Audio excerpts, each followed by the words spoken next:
प्रारंभ कर लेते हैं दोबारा। तो हमने यहाँ तक की चीज़ें अच्छे से कवर कर ली है, ये चीज़ आप देख लीजिए, है ना। हमने इसको पढ़ लिया, ये पूरी चीज़ कवर हो चुकी है। इसके आगे इस डायग्राम को भी हमने पढ़ लिया है, अच्छे समझ लिया हमने, पूरे डायग्राम कल देखा था। और ये रहा, ये हमारे परागकोश लघु बीजाणुधानी की संरचना है। लघु बीजाणुधानी की संरचना, लघु बीजाणुधानी क्या है हम वो अभी फिर से दोबारा देखेंगे। पर अभी जो हमारा मुख्य मुद्दा है वो क्या है, परागकण के बाहर के और अंदर के जो चोल हैं उनके बारे में अध्ययन करना। तो थोड़ा सा रिकॉल कर लेते हैं, जैसे कि हमने देखा था कि परागकण थोड़ा डायग्राम बड़ा कर लेते हैं। देखो ध्यान देना परागकण को, देखो ये डायग्राम बन गया आपका। ये क्या है, एक परागकण है, ये एक परागकण है। इसके चारों ओर दो भित्ति आवर्त है। कितने भित्ति आवर्त हैं, 2 भित्ति आवर्त। देखो एक ये रहा और एक ये रहा, है ना। इसी बाह्य भित्ति आवर्त और अंतःचोल, इसे हम बाहरी चोल कहते हैं, इसे अंतःचोल कहते हैं। बाह्य चोल ने क्या देखा था कि ये स्पोरोपुलेनिन की बनी होती है, स्पोरोपुलेनिन, है ना, स्पोरोपुलेनिन की बनी होती है। बात समझ आ गई, है ना। फिर आगे हमने देखा था कि कोशिका आगे चल के 2 हिस्सों में डिवाइड हो जाती है। कितने हिस्सों में, 2 हिस्सों में डिवाइड हो जाती है। एक होती है कायिक कोशिका, दूसरी होती है प्रजननी कोशिका, जिसे हम जनन कोशिका कहते हैं। ज़्यादातर केसों में इसे जनन कोशिका ही कहा जाता है।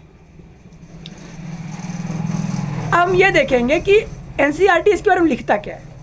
अब ये देखेंगे कि एनसीईआरटी ने इसके बारे में क्या लिखा है ना। चलो लाइन बाय लाइन देख लेते हैं, जो भी इसने लिख रखा है उसको पढ़ लेते हैं, फिर समझा देंगे आपको, चिंता मत कीजिएगा। परागकण की आंतरिक भित्ति को अंतःचोल कहा जाता है। परागकण की जो आंतरिक भित्ति उसे क्या कहते हैं, अंतःचोल कहते हैं। इसको डायग्राम समझो, ये डायग्राम है, ये डायग्राम को दिख रहा है, ये बाह्य भित्ति है और ये जो अंदर दिख रहा है इसे अंतःचोल कहते हैं, है ना। चलो आगे, यह एक पतली तथा सतत परत होती है। ये वर्ड बहुत इंपॉर्टेंट है, जो वर्ड है ना इंपॉर्टेंट। देखो ये एक पतली वर्ड बोला है और एक सतत बोला है। ऐसे भी पूछ सकता है, होता क्या है कि जब वो सवाल आपसे देता है, नीट वाला एग्जामिनर देता है सवाल को, तो वो आपसे पूछता है कि सतत थी कि असतत थी, पतली थी कि मोटी थी। तो अगर तुमने इन वर्डों पर फोकस नहीं किया तो फिर तो आप सवाल नहीं कर पाओगे। सवाल करने का मतलब मेरा प्रश्न नहीं कर पाओगे, है ना। असरसन जो सवालें आती हैं ना वो फंस जाओगे। ये सेलुलोज की बनी होती है और पेक्टिन की बनी होती है। बहुत लॉजिकल चीज़ है।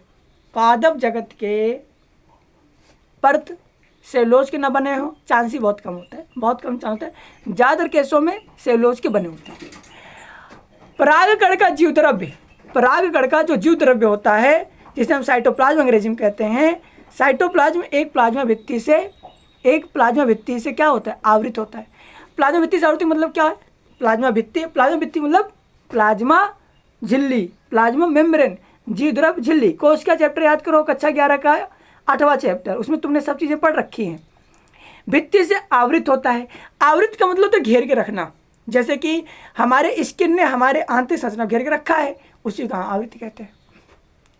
जब परागकण परिपक्व होता है, जब परागकण क्या होता है, परिपक्व हो जाता है। फिर वही बात समझो, सारी की सारी कहानी परिपक्वता की होती है। जब परागकण परिपक्व होता है, मेच्योरिटी आ रही है। अभी देखो तुम मेच्योर नहीं, अभी तुम किशोरावस्था में, तुम्हारी एज कितनी होगी, 12 अगर पढ़ रहे हो तो 16 साल 17 साल, उड़ गया तो 18 साल बता रहा हूँ। अगर तुम 12 में हो तो उड़ कर तुम 18 साल माने चलना, है ना। तब उसमें 2 कोशिकाएं हो जाती हैं बच्चा पार्टी। कितनी कोशिकाएं, 2 कोशिकाएं, याद रखना।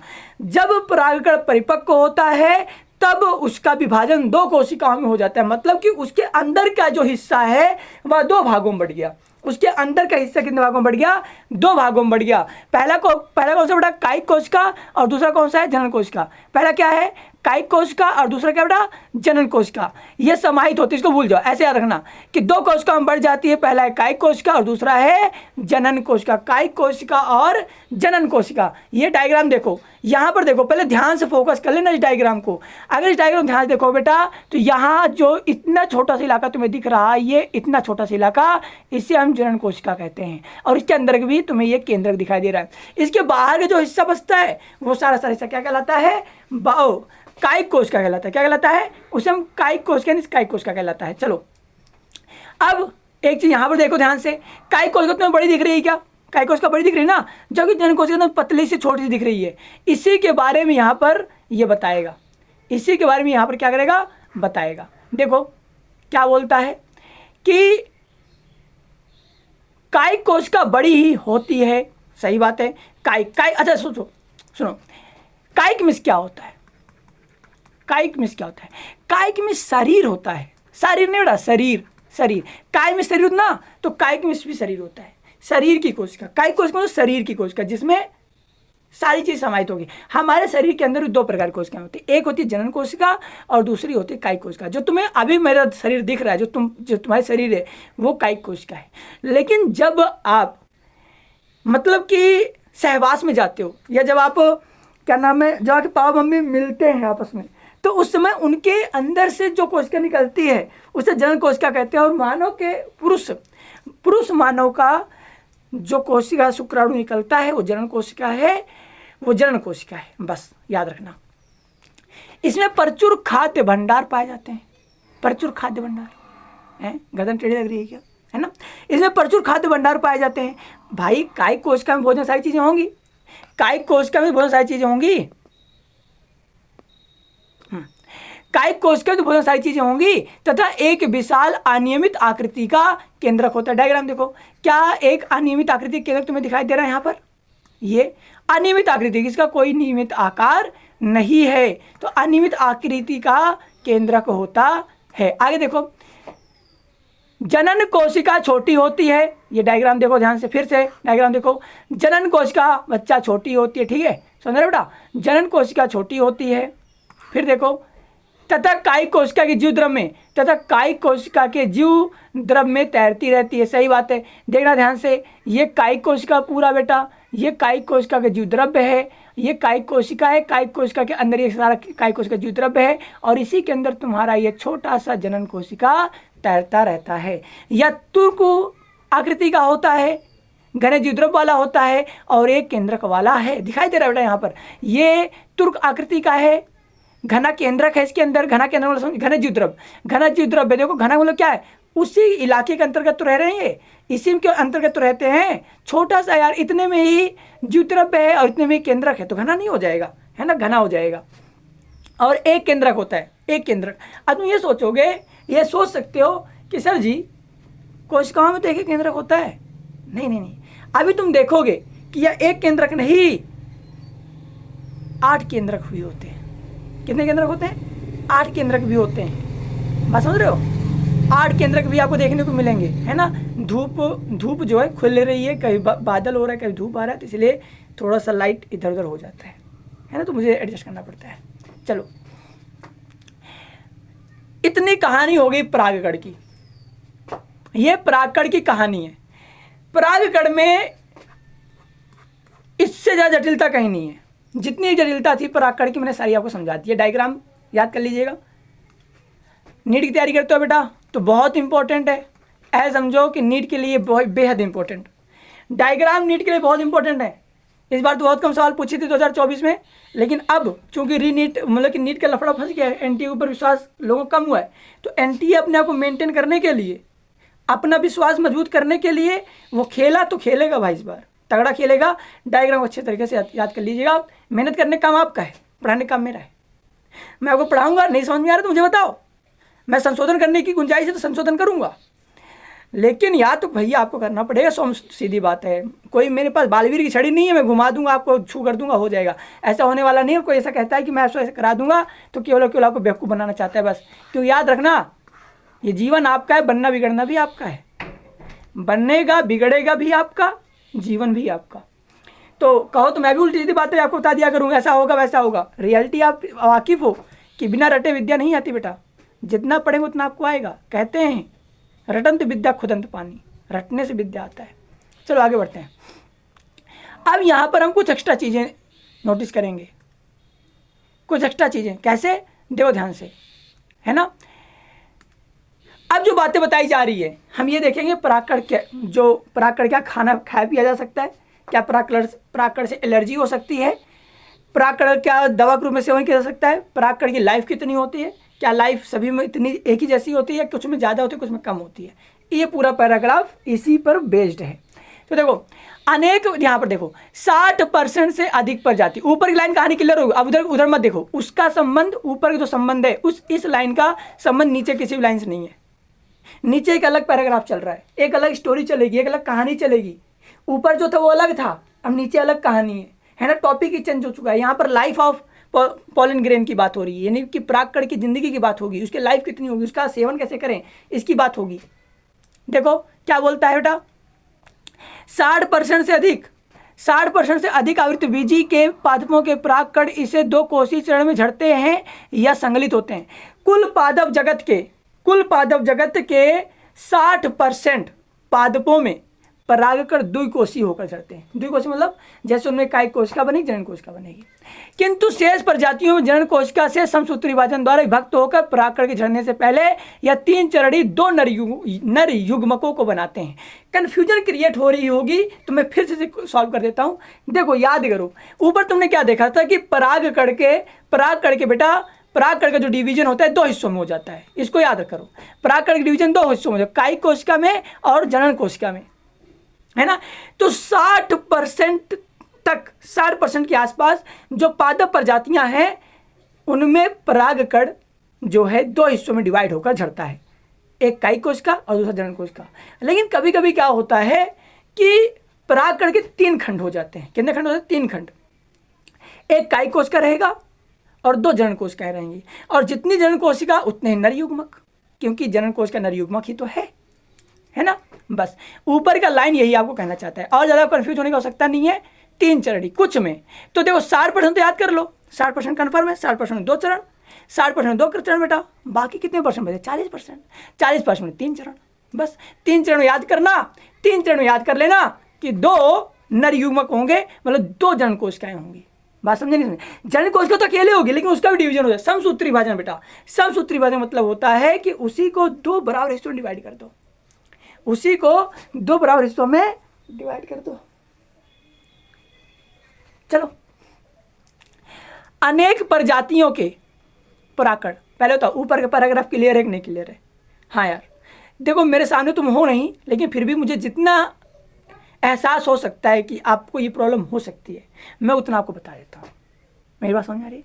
उतना आपको बता रहा हूँ। फिर भी अगर आप कहीं डाउट रह गया है तो आप पूछना, अगली वीडियो में हम सॉल्व कर देंगे। अनेक प्रजातियों के परागकण कुछ लोगों में गंभीर एलर्जी एवं श्वसनीय वेदना पैदा करते हैं, जो कभी कभी चिरकालिक श्वसन विकार जैसे कि दमा, श्वसनीय शोथ आदि के रूप में विकसित हो जाती है। सवाल ये है कि परागकण से क्या कभी एलर्जी हो सकती है? उत्तर है, याद रखना, उत्तर है हाँ। परागकण एलर्जी का कारण भी है। तुम पूछ सकते हो परागकण से एलर्जी कैसे होती है? हमारे अगल पुष्प होते हैं, हमें कोई एलर्जी नहीं होती है। हाँ नहीं होती है, पर सबको नहीं होती ना, 2-4 को होती है। इससे कभी कभी बहुत लोगों को, अब ये किसको होगा? जैसे कोई आदमी पुष्प की खेती कर रहा है, तो वहाँ अगर वो करेगा तो हो जाएगा एलर्जी। अब हमें थोड़ी ना होगा यार, हम कभी कभार पुष्प वाले आदमी हैं, कौन सा दिन में पुष्प के बीच में बैठे रहते हैं, रोते सोते रहते हैं, जो हमें दिक्कत हो जाएगी। जो पुष्प खेती करते हैं उनको ये सब रोग हो सकता है ना। चलो आगे देखते हैं। यह बताया जा सकता है कि भारत में आयातित गेहूं के साथ आने वाली गाजर घास, जिसे अंग्रेजी में पार्थेनियम कहते हैं, की उपस्थिति सर्वव्यापक हो गई है, जो परागकण एलर्जी कारक है। जो पार्थेनियम गाजर आई थी, जो अमेरिका से हम लोगों ने, जो हमारा देश बहुत गरीब हुआ करता था आज से कई साल पहले, इंदिरा गांधी जी के ज़माने में, है ना, जब हमारे हरित क्रांति नहीं आई थी, तो हरित क्रांति के पहले हम लोग क्या करते थे? विदेशों से गेहूं का आयात करते थे, उसे लेते थे, खरीदते थे। आयात में होता है आना, आ मिस आना, आया मिस आयात, तो उसे खरीदते थे। तो उस समय वो लोग क्या करते थे? वो घास, वो गेहूं मतलब हम लोग देते थे, जो वहाँ के लोग अपने जानों को खिलाया करते थे, है ना। 3rd क्वालिटी गेहूँ हमें देते थे। तो 3rd क्वालिटी में क्या होता था कि भूसा टाइप का घास और टाइप ऐसी चीज़ें आती थी। तो उसमें एक घास आती थी जिसका नाम था गाजर घास, पर अंग्रेजी में पार्थेनियम कहते थे। वो पार्थेनियम जो घास थी बेटा, वो एलर्जी का बहुत बड़ा कारण था। उससे ना बहुत से लोगों को एलर्जी हो जाती, श्वसनीय वेदना, श्वसनीय शोथ और दमा जैसे रोग हो जाते थे। तो परागकण की वजह से कौन कौन से रोग होते हैं? दमा और श्वसनीय शोथ, है ना।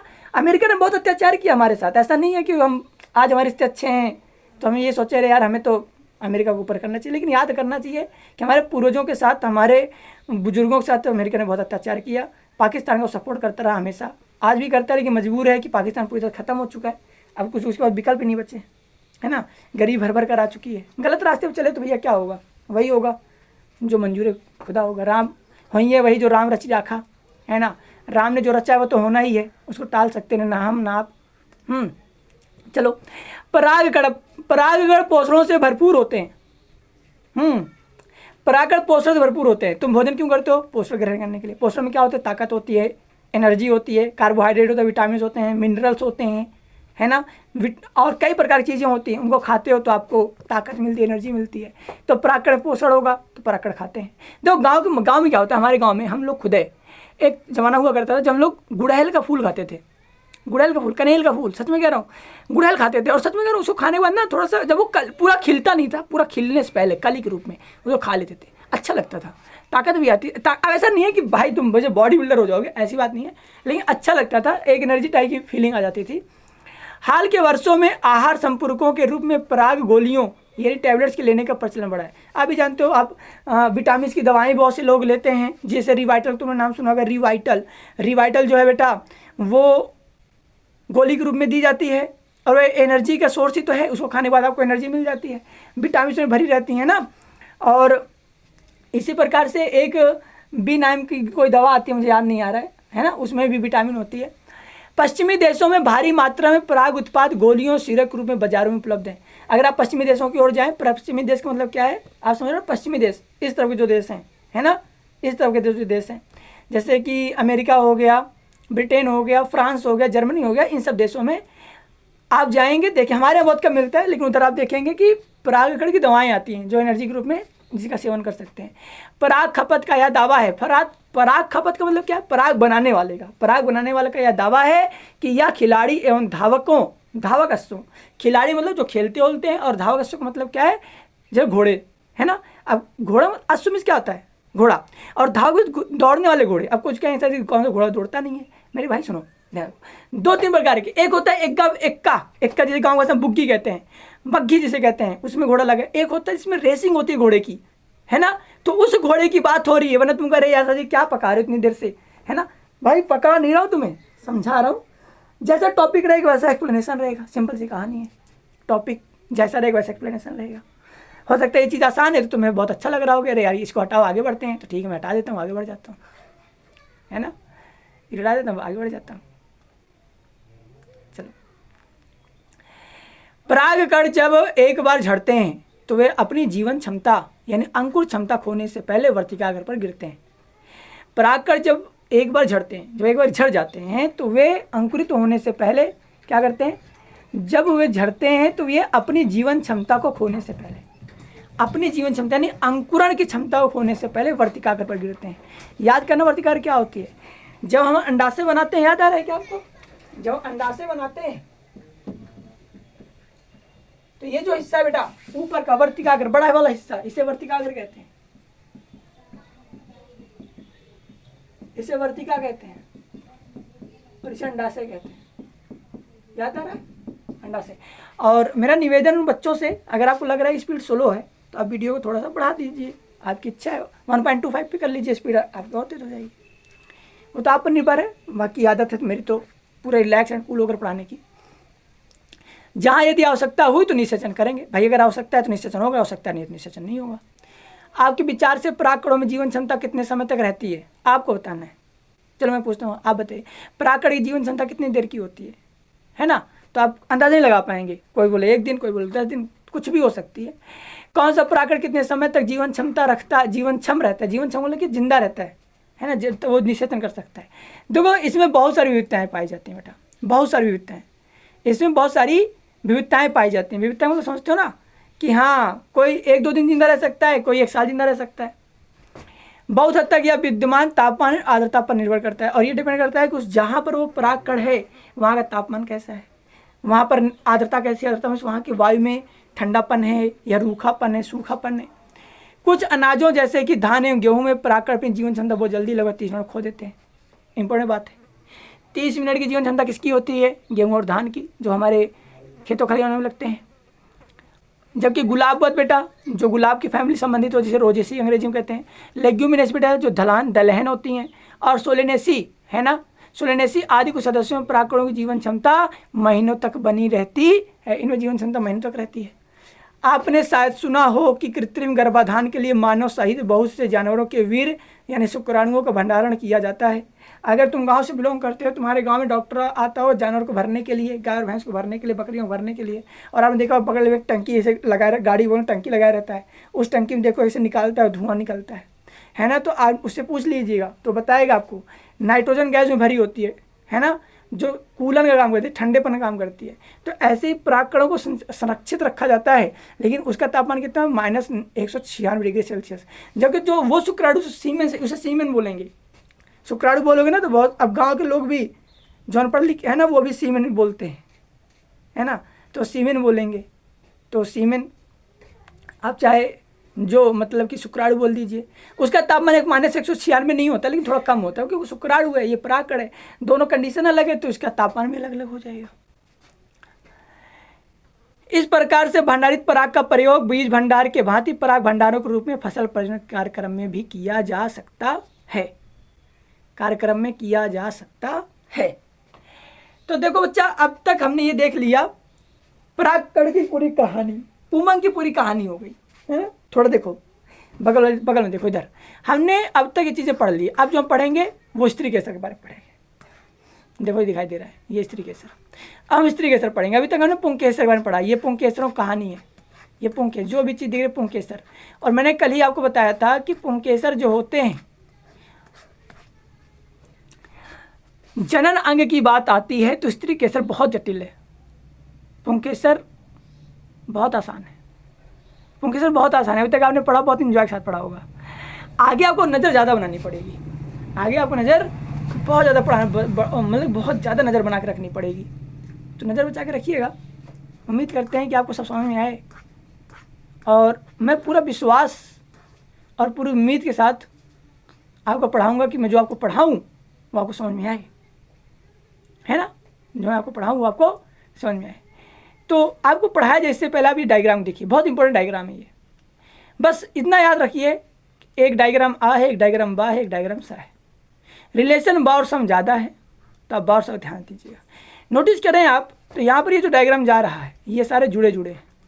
यहाँ पर आप देखिए सारे अलग अलग हैं, सारे अलग अलग हैं, है ना, सारे अलग अलग हैं। तो इस पर जब बस इस पर ध्यान दीजिएगा, है ना। चलो, और इसके बगल का जो डायग्राम है इसकी तो बातें नहीं डाली है, इसकी तो बातें नहीं डाली है, बीजांड है। अभी इसको पढ़ो ना, बुद्धि खोल के रखे रहो बुद्धि खोल के अपनी, है ना, अपनी बुद्धि खोल के रखे रहना। दिक्कत आएगी, बता रहा हूँ, पहले से अलर्ट कर दे रहा हूँ, डरवा नहीं रहा हूँ। याद करना, मेरा मकसद नहीं है मैं आपको डरवाऊँ, मैं आपको बस आगाह कर रहा हूँ, अलर्ट कर रहा हूँ, सजग कर रहा हूँ। यहाँ पर आप नज़र ज़्यादा बना के रखें। चलो, टॉपिक का नाम है हमारे बेटा स्त्री केसर, गुरु बीजाणु धानी और भ्रूणकोश। स्त्री केसर, गुरु बीजाणु धानी और भ्रूणकोश। एक और नज़र बनाइए इस पर, जो गुरु बीजाणु धानी लिखा है इसके बगल में बीजांड लिखा है। क्या बोलती पब्लिक, है ना, जो गुरु बीजाणु धानी लिखा है इसके बगल में बीजांड लिखा है। और जब किसी के बगल में ब्रैकेट में कोई चीज़ लिख दी जाती है तो इसका मतलब ये होता है कि उसी चीज़ को ब्रैकेट में जो लिखी चीज़ है वही कहा जाता है ना। तो अगर एनसीईआरटी तुम्हारे साथ गेम खेले कि गुरु बीजाणु धानी के बजाय बीजांड लिखे, तो डरना नहीं, बीजांड।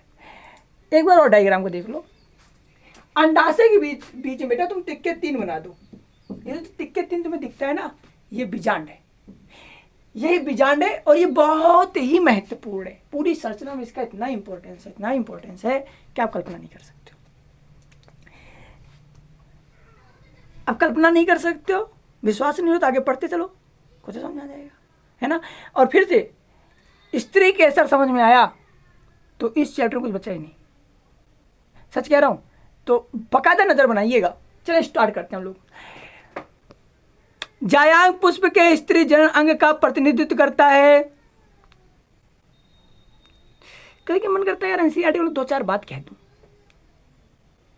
जब शुरू हमने ये देख लिया कि पुमंग पुरुष होता है, जयांग स्त्री होता है, तो ये बात लिखने क्या हो सकता है कि जयांग पुष्प के स्त्री जनन का प्रतिनिधित्व करता है। अरे भैया हमें पता है जयांग जो है वो स्त्री केसर ही है। क्या यार, हटाओ यार, कुछ नहीं बोलेंगे इनको। जयांग एक स्त्री केसर, एक स्त्री के इसमें एक अंडप हो सकता है, एक अंडपी, या बहुस्त्री केसर बहुअंडपी। अब अंडप क्या होता है बेटा, ये अंडाशय है, उसमें एक अंडाशय हो सकता है या कई सारे अंडाशय हो सकते हैं। अगर एक अंडाशय है तो एक अंडपी, अगर बहुत सारे अंडाशय हैं तो बहुअंडपी। अगर एक स्त्री केसर है तो एक अंडपी, अगर बहुत सारे स्त्री केसर है तो बहुअंडपी। ये जो संरचना बनी है, ये जो संरचना बनी है वो स्त्री केसर की तो है। जहां पर ये एक से अधिक होते हैं वहां स्त्री केसर आपस में संगलित भी हो सकते हैं या फिर वे आपस में स्वतंत्र भी हो सकते हैं। सीधे मैं जंप यहां पर करके क्यों आया, कंफ्यूजन क्रिएट करेगी एनसीईआरटी पर, आपको कंफ्यूजन नहीं बनाना है बेटा। कंफ्यूजन क्रिएट करेगी पर आपको कंफ्यूजन नहीं बनाना है। कैसे समझो, कहते हैं जहां देखो जहां पर ये एक से अधिक होते हैं वहां स्त्री केसर आपस में, अरे जहां एक से अधिक होंगे वो बहुअंडपी हो गया नहीं हो गया। ऊपर क्या लिखा है, ऊपर नोटिस करो, जयांग एक स्त्री केसर है तो उसे एक अंडपी, अगर बहु स्त्री केसर तो बहुअंडपी। अरे भाई सीधे सीधे बोलो ना, बहुअंडपी 2 प्रकार के होते हैं, युक्त अंडपी और वियुक्त अंडपी। ऐसे बोल दो यार, ऐसे बोल रहे हैं। जहां पर एक से अधिक होता है, जहां पर ये एक से अधिक होते हैं वहां स्त्री केसर आपस में संगलित युक्त अंडपी हो सकता है या फिर वे आपस में स्वतंत्र वियुक्त अंडपी हो सकता है। अरे ऐसे क्यों बता रहे हो, क्यों बच्चों को मार रहे हो भाई, क्यों मार रहे हो बच्चों को? हाँ, पढ़ाने वाले तो अनुभव तो बता देगा, पर ये कौन सी बात है? देखो यार सिंपल सी कहानी सुनो, डायग्राम पे देखो बेटा, डायग्राम देखो सब समझ आ जाएगा। देखो ऐसे याद करना है कि जयांग 2 प्रकार के होते हैं, ऐसे याद करना है आपको। जयांग 2 प्रकार के होते हैं बेटा, पहले याद करना आपको एक अंडपी और दूसरा याद करना है बहुअंडपी। अब आपको क्या करना है कि जो बहुअंडपी है इसके भी 2 खंड कर देने, युक्त अंडपी और वियुक्त अंडपी। और नोटिस करना, इसे नोट कर लो अपनी किताब में बगल में। मैंने कहा कल ही बताया था कि अपनी किताब में क्या बताया था मैंने, अब दिखने लगा। मैंने क्या बताया था कि किताब लेकर बैठना, नोट डाउन कर लो, तुम्हारे भले के लिए बोल रहा हूँ। नोट, ये स्क्रीन शॉट चेक करो, नोट रोक लो, वीडियो लाइव तो चल नहीं रही है, दिक्कत हो रही है, नोट डाउन कर लो, ठीक है? समझाया अपने किताब में कोई फेर बनाने का सकता नहीं, किताब में नोट करो, किताब पढ़ना है आपको ना, किताब में नोट करना पड़ेगा। जयांग बेटा 2 प्रकार के, एक अंडपी और बहुअंडपी। बहुअंडपी 2 प्रकार के, युक्त अंडपी और वियुक्त अंडपी। क्लियर? क्या क्लियर ना? हाँ चलो आगे बढ़ते हैं। चित्र 1.7 सा 1.7 बा, आओ 7 सा 7 बा पे देखो, ये 7 सा है 7 बा है। आपने क्या देखा, रेड कलर दिख रहा है, मैं कोई दूसरा कलर चूज कर लेता हूँ। चलो मैं यहाँ पे चूज, कौन सा दिखेगा इसमें, पिंकी कर लूँ, ये पिंकी दिखेगा, पिंकी आपको पिंकी दिख रहा है? नहीं दिख रहा। नीला दिखेगा? ये भी नहीं दिख रहा। हरा नहीं, ये पीला दिखेगा क्या? अरे नहीं ऐसा मत करो भाई, पीला दिखेगा? अरे बंद मत होना यार, इधर आ जाओ तुम। पीला दिखेगा? पीला नहीं दिखेगा। चलो पिंकी कर लेता हूँ मैं, पिंकी, ये पिंकी है, देखो ये पिंकी है।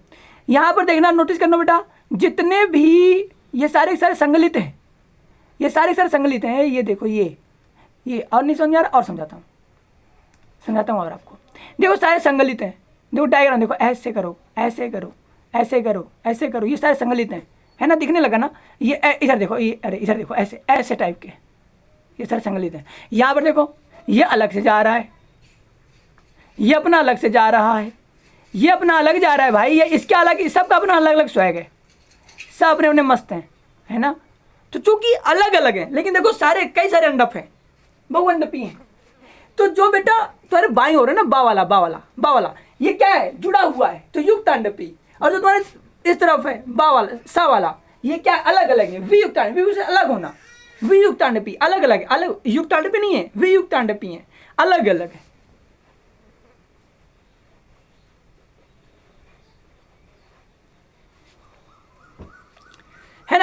अलग अलग है। चलो आगे देखा का कहा था, आगे कहता है हिंगे तो बता दें हमारे विचार तो कसो कहीं दिक्कत तो ना हो चाहिए भाई, फिर भी अगर कोनो दिक्कत हुई सामने होता तो मजा होते। चला कोनो बात नहीं। देखा इधर देखा, प्रत्येक स्त्री केसर में 3 भाग होते हैं बेटा, 3 भाग। प्रत्येक स्त्री केसर में 3 भाग होते हैं और ये हमने ऑलरेडी देखा है। कौन कौन सा? अंडा से वर्तिका और वर्तिकाग्र। फोकस करना, कैमरा मैन फोकस करो, है ना, फोकस करने के बेटा। वर्तिकाग्र होता है जो सबसे ऊपर है, वर्तिकाग्र। फिर क्या है? वर्तिका। फिर क्या है? अंडा से। वर्तिकाग्र, वर्तिका और अंडा से, वर्तिकाग्र, वर्तिका और अंडा से। फिर क्या करना? वर्तिकाग्र, वर्तिका और अंडा से, वर्तिकाग्र, वर्तिका और अंडा से। क्लियर क्या?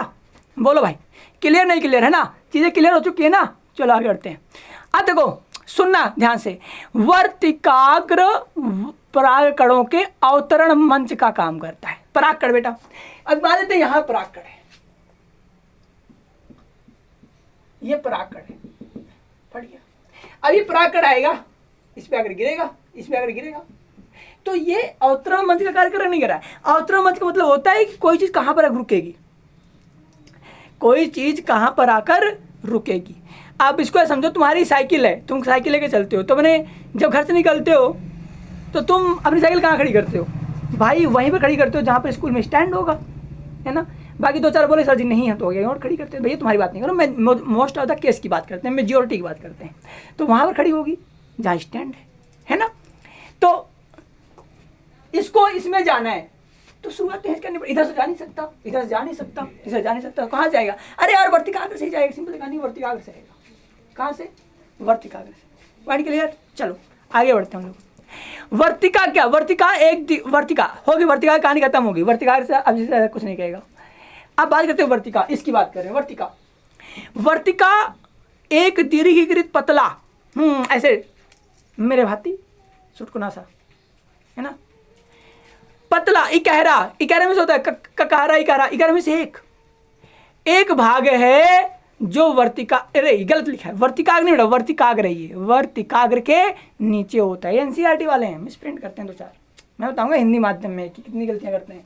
अंग्रेजी माध्यम की बात अलग है भैया, अंग्रेजी माध्यम की बात ही अलग है, उनके पास हजारों विकल्प हैं।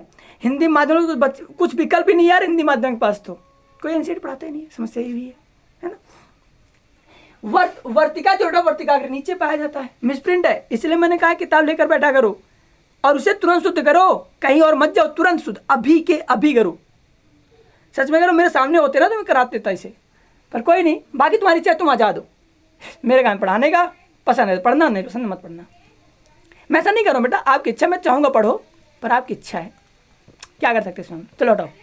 स्त्री केसर के आधार पर उभरा हुआ फूला हुआ भाग अंडाशय होता है। हाँ देखिया, आएंगे ना लाइन पे, जो उभरा हुआ भाग है बेटा उसे हम क्या बोलते हैं? फूला हुआ भाग को अंडाशय बोलते हैं। ये लिखा तो है अंडाशय, उभरे हुए भाग को हम क्या बोलते हैं? अंडाशय बोलते हैं। अंडाशय के अंदर एक गर्भाशयी गुहा होती है जिसमें गर्भ का धारण होगा। याद करो, हमारे मम्मी में भी क्या होती है? गर्भ होता है, गर्भाशय गुहा होती है, जिसे हम गाँव भाषा में बच्चादानी कहते हैं। इसमें गर्भाशय गुहा, ये गर्भाशय गुहा ही तो बेटा, गर्भाशय गुहा खाली स्थान, ये पूरा खाली स्थान बेटा गर्भाशय गुहा होती है, इसे कोष्ठक कहते हैं। गर्भाशय गुहा के अंदर, गर्भाशयी गुहा के अंदर की ओर अपरा स्थित होती है। अपरा, इसके अंदर एक अपरा होगी जो भोजन प्रदान करेगा। एक अपरा मान लेते हैं, डायग्राम से बताया नहीं है पर ऐसे मान लो एक अपरा होगी, एक अपरा होती है, एक अपरा होती है। आप कक्षा 11 में पढ़ी हुई अपरा की परिभाषा में प्रकारों का स्मरण करें। चलो ठीक है, 11 में अपरा क्या होती है? तुमने कभी अपनी नाभि देखी है? हाँ नाभि, नाभि तुमने देखा? नाभि में ऐसे कि नाभि देखो एक लड़ी निकली। अगर तुम्हारे गांव में जानवर होंगे तो जानवर जो बच्चा देता है, ध्यान देना, उस बच्चे की नाभि से इस पर से तोड़ा जाता है, इस पर उसको तोड़ देते हैं, है ना। तो वही तो है अपरा। अपरा वो चीज़ होती है बेटा जो शिशु को, भ्रूण को, युग्मनज को माता से भोजन स्थानांतरित करती है। माँ जो भोजन कर रही है, भाई कोशिका है, कोशिका भोजन चाहिए, भ्रूण कोशिका है, माँ के गर्भ में पड़ रहा, माँ के गर्भ में पल रहा वो छोटा शिशु भी कोशिका का बना है, उसे भोजन चाहिए। तो सीधे जो माँ खाती है वो सीधे उसको नहीं मिलता है, उस बच्चे की सिक्योरिटी के लिए उसके चारों ओर एक पतली सी परत होती है पन्नी की। कभी जानवर बच्चा देता देखो पतली पन्नी से चढ़ी रहती है ना, उसको माँ जानवर उसको मतलब कि माँ जो होती है, जो जानवर वाली माँ है उसको खाती है, उसी के अंदर बच्चा सुरक्षित रहता है। और एक नाड़ी निकलती है, अपरा निकलती है, जो नाड़ी कहते हैं, उससे भोजन प्रदान करता है, उससे बच्चा भोजन अपनी माँ से प्रदान करता है। अपरा से उत्पन्न होने वाली दीर्घ बीजाणु धानी समानता बीजाणु के। देखा, दीर्घ बीजाणु, दीर्घ में होता है बड़ा और गुरु में से बड़ा होता है, तो दीर्घ बीजाणु धानी कुछ है नहीं। दीर्घ बीजाणु धानी का मतलब कुछ है नहीं बेटा, मैंने पहले बताया है। दीर्घ बीजाणु धानी को आप गुरु बीजाणु धानी भी कह सकते हो, और गुरु बीजाणु धानी को हम बीजांड भी कहते हैं। क्या कहते हैं? बीजांड। और याद करो, अंडाशय के अंदर टिक्के 3 होता है, इसी को हम क्या बोलते हैं? बीजांड बोलते हैं। मुझे लगता है कि मैंने आपको सही तरीके से समझा दिया है। चांस तो नहीं है कोई गलतियां होने का, बाकी अगर है तो उसके लिए क्षमा चाहता हूँ। दीर्घ बीजाणु धानी बेटा, दीर्घ बीजाणु धानी को गुरु बीजाणु धानी कहते हैं, गुरु बीजाणु धानी को बीजांड कहते हैं। अब कोई बच्चे कहेंगे सर बीजाणु धानी क्या होती है? देखो बेटा, सुनो ध्यान, सिंपल सी कहानी है। लैंगिक जनन करना है तो बीजाणु का निर्माण होना है, सिंपल सी कहानी है। अगर आपको लैंगिक जनन करना है किसी भी जीव को, हमको आपको किसी भी जीव को, तो उसके पास बीजाणु होना जरूरी है। बीजाणु मतलब कि युग्मक का होना जरूरी है, छोटे छोटे कणों का होना जरूरी है। अब हम मानव में शुक्राणु पाए जाते हैं, नर में, महिला में अंडाणु पाए जाते हैं। अब शुक्राणु अंडाणु तो हर जगह यूज नहीं कर सकते हैं, पादप की पढ़ाई कर रहे हैं, तो हमने एक नया वर्ड निकाल लिया। मादा के बीजाणु, मादा के अंडाणु को, पादप में जो मादा का अंडाणु है, जैसे पुरुष में मतलब कि मानव में मादा के जनन कोशिका को हम अंडाणु कहते हैं, वैसे इसको हम बीजांड कहते हैं, या गुरु बीजाणु धानी कहते हैं, या गुरु दीर्घ बीजाणु धानी कहेंगे। धानी मतलब जहाँ पर कोई चीज़ रहती है, इसे बीजांड मतलब बीज मत समझना इसको, लेकिन ये वो स्थान है जहाँ पर बीजाणु रहेगा, गुरु बीजाणु जहाँ पर रहेगा। जैसे राजधानी वह स्थान होता है जहाँ से पूरे राज्य पर राज किया जाता है, धानी में स्थान होता है। तो गुरु बीजाणु धानी मतलब क्या? जहाँ गुरु जो बीजाणु रहेगा। एक अंडाशय में बीजांडों की संख्या 1 भी हो सकती है। एक अंडाशय है बेटा, ये अंडाशय में बीजांडों की संख्या 1 भी हो सकती है। जैसे गेहूं में, धान में और आम में। 3 एग्जाम्पल दिए हैं, गेहूं, धान और आम। तीनों एग्जाम्पल अच्छे से फोकस कीजिएगा। गेहूं, धान और आम, गेहूं, धान और आम। गेहूं धान में एक बीजांड हो सकते हैं, एक बीजांड हो सकता है, या फिर अनेक भी हो सकते हैं, जैसे पपीता में, तरबूज में, ऑर्किड में। अनेक बीजांड वाले कौन कौन से हैं? पपीता, तरबूज और ऑर्किड। अनेक बीजांड मतलब क्या है? कि जो तुम्हें एक दिख रहा था, ये एक ना हो करके 3, 4, 5, 6 हो सकते हैं, अनेक हो गया। अनेक बीजांड हो गए बेटा, अनेक टिक के 3 बना दो तो अनेक बीजांड हो जाएंगे।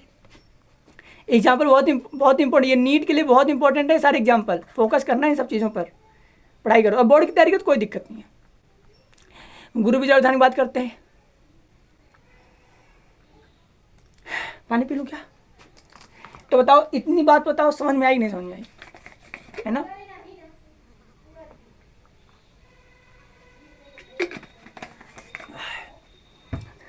गुरु बीजाणु धानी बात करते हैं बेटा। नाम ही उसका गुरु बीजाणु धानी है। मतलब गुरु बीजाणु धानी मतलब क्या है बेटा? जो गुरु बीजाणु को रखेगा, जहां गुरु बीजाणु रहेगा उसे हम गुरु बीजाणु धानी कहेंगे। आइए एक प्रारूपी आवृत बीजी बीजांड की संरचना से परिचित हो। ये भूल जाइए, प्रारूपी गोली मार तो प्रारूपी को ऐसे याद करो। आवृत बीजी बीजांड, अरे आवृत बीजी गोली मारो। बीजांड की संरचना से परिचित हुए। बीजांड क्या होता है? चित्र 1.7 दा, चलो देखो, ऐसे देखो। अब ये साथ साथ दिख रही है आकृति, आकृति दिख रही है ना? ऐसे चलो, ये कैलजलनी भागी सिरा है। ये जो तुम्हें दिख रहा है, ये बाद में आएगा, उसके पहले ये आएगा। इसे फनिकल कहते हैं, इसे नाभिका कहते हैं। शायद अंग्रेजी में यार थोड़ा सा डाउट है, पर नाभिका ही कहते हैं, श्योर। हाँ, ये बीजांड है बेटा, ये पूरा का पूरा बीजांड है। ये जो चीज में देख रहे हैं, ये पूरा बीजांड है। ये बीजांड का द्वार है, तो इसलिए बीजांड द्वार कहते हैं इसको। और ये जो बीजांड द्वारी, ये बीजांड द्वारी सिरा है, क्योंकि वहाँ पर सिर है, इसे बीजांड द्वारी सिरा कहेंगे। ये बाह्य आवरण, ये जो दिख रहा है, ये बाह्य आवरण है ना? ये अंत आवरण है, ये बीजांड का अंत आवरण है ना? और ये बाह्य आवरण है। ये भ्रूण कोश, ये तुम्हें दिख रहा है ना, ये रंगीन पार्ट, ये इसे हम भ्रूण कोश कहते हैं। भ्रूण मीन्स भ्रूण, कोश मीन्स रखना, है ना, भ्रूण कोश होता है। यार ये डाउट में आ गया नाभिका और हाइलम में, फनिकल और हाइलम में, अरे बता दूंगा तुरंत तुम्हें, थोड़ा अंग्रेजी में डाउट आ रहा है, ठीक है। चलो, होता है यार, इसे जज मत करना मुझे इसमें थे, इतने में जज मत कर लेना, अरे यार सर जी को अंग्रेजी नहीं आ रही। भाई देखो हिंदी में पढ़ा रहा हूँ, अंग्रेजी कैसे आएगी, है ना। एनसीईआरटी वाले इतना, मैं तुम्हें क्या कहूँ, इतने बेकार हैं ये लोग। हिंदी की अंग्रेजी लिख देंगे, अंग्रेजी की हिंदी लिख देंगे। अभी देखो कहीं तुम्हें वहाँ पर हाइलम लिखा ना, यहाँ कहीं हाइलम नहीं लिखा मिलेगा, वहाँ पर फनिकल लिखा है, यहाँ कहीं फनिकल नहीं लिखा हुआ मिलेगा। मैं सच में कह रहा हूँ आपको।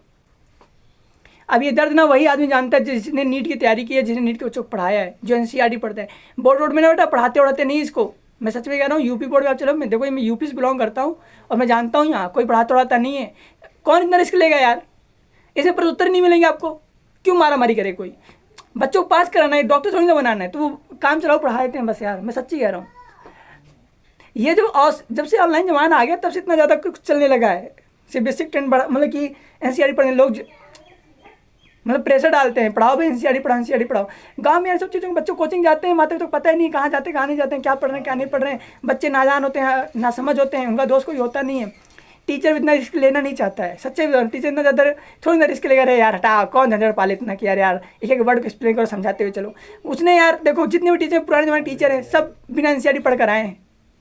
एनसीईआरटी 2019 में तो लगी यार, मैं 2019 क्यों 22 शायद की 21 में लगी थी यूपी बोर्ड में, तब 22-21 में लगी है। जो टीचर सब पुराने हैं अब वो खुद एनसीईआरटी का भी नहीं पढ़ते, एनसीईआरटी पढ़ा पाएंगे, पढ़ा लेंगे, ऐसी बात नहीं। नॉलेज में कोई कमी नहीं, नॉलेज की मैं बात नहीं कर रहा हूँ, लेकिन मैं क्यों करूँ, जब मेरा काम चल रहा है तो मैं क्यों करूँ यार, सिंपल सी कहानी है।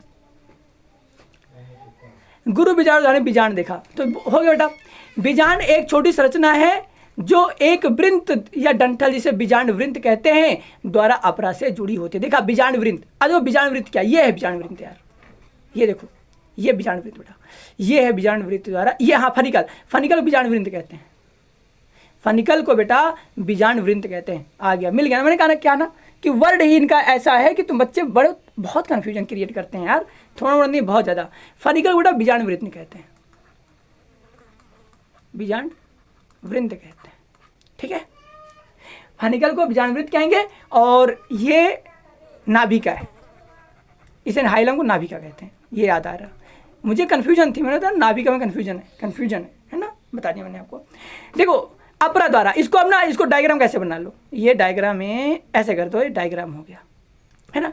और इसके चारों, इसके बगल बेटा क्या करो आप, ये ऐसे करके अपरा बना दो। अब ये अपरा हो गई, ये अपरा हो गई है ना, ये अपरा हो गई।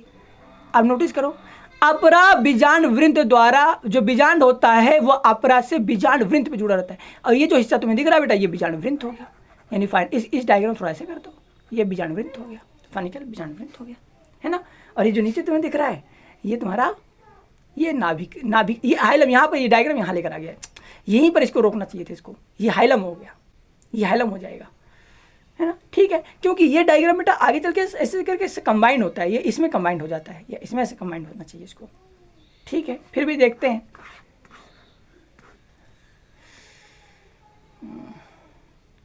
ठीक है चलो ठीक। अतः यह नाभिका जो है बेटा, ये जो नाभिका है यह बीजांड का एवं बीजांड वृंत के संधि बिंदु का प्रतिनिधित्व करती है। जो नाभिका है यह नाभिका होनी चाहिए, ये नाभिका, इसे हम नाभिका बोलेंगे। ये जो नाभिका है ये नाभिका होगी और ये बीजांड वृंत होना चाहिए, यानी कि हाइलम बीजांड वृंत कहना चाहिए इसको, है ना। ये बीजांड वृंत, ये बीजांड वृंत है पूरा, और ये तुम्हारा अपरा है, बीजांड एवं बीजांड वृंत। एक मिनट अगली लाइन को पढ़ने तो क्या है, अतः जो नाभिका है या बीजांड एवं बीजांड वृंत के संधि, अरे यार सही तो है, सही तो है यार, कंफ्यूज लाइन ही कंफ्यूज कर दिया इसने तो। ठीक है कोई नहीं भाई, कोई नहीं, मैं फिर करेक्ट कर लूँगा इसको। देखो यार हाँ क्या है, क्या ये फनिकल को हम क्या बोलेंगे बेटा, ये बीजांड वृंत है, ये सही है, इसमें कोई दो राय बात नहीं है, बीजांड वृंत ही है। और जो हाइलम वो नाभिका है, हाइलम जो है नाभिका। अब जो नाभिका है बेटा ये बीजांड वृंत को, ये बीजांड वृंत और ये जो बीजांड है ना, ये जो बीजांड है, बीजांड का देखो ये बीजांड का है, बीजांड काय के संधि बिंदु का कार्य करती है, संधि बिंदु का, ये संधि बिंदु का कार्य करती है। बात समझ आ रही कि नहीं आ रही है ना। हाँ ये कहानी है इसकी यार, क्या लिखते हैं ये लोग, क्या लिखते हैं